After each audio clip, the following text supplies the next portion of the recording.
Hello, friends. This is Pastor Ben Pierce coming to you live from 301 Studios here at Fuquay-Varina Baptist Church. Excited to start a brand new study with you. This study is called Who Died and Made You King? And we're looking at all the kings after Solomon that a lot of times we don't get to study in Sunday school, or maybe we kind of skip through those times. Today we're going to start with Solomon's son.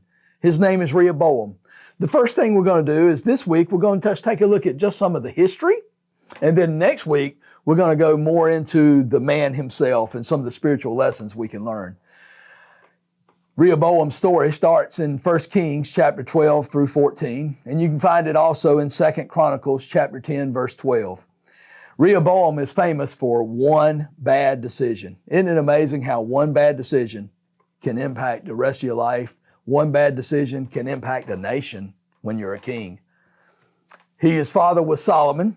His mother was one of Solomon's foreign wives. Her name was Naamah. She was an Ammonite.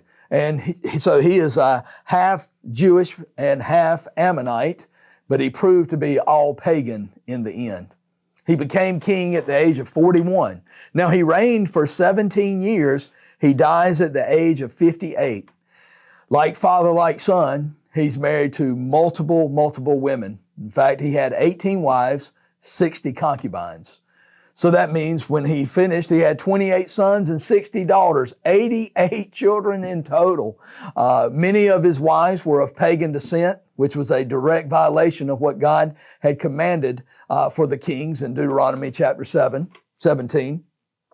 He is remembered again for that bad decision. And we're going to talk about that bad decision. But when Solomon dies, Rehoboam goes and he's about to be inaugurated as the next king. And he is going to go to Shechem, which is in the northern part. He's going to try to bring those people under him to kind of unite the kingdom, because he knows there's kind of some bad blood, if you will. And we'll go into that next week when we talk about the decisions that he made, and then also how the kingdom itself is going to be divided. It's kind of scary when you stop and think about it. This was a prophecy that's going to be fulfilled. Solomon, because of his idolatrous behavior, there was a prophet who came to him and told him, the kingdom's going to be taken away from you.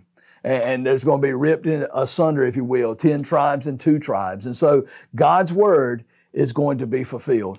I believe as we get ready to take a look at Rehoboam and the story we're going to see next week, what I want you to understand about this is that your decisions carry a lot of weight. You impact a lot of people. No, you may not be a king, but if you're a Sunday school teacher, you're a parent, whoever you are, know that you are a leader. Someone is following you. Someone is looking up to you.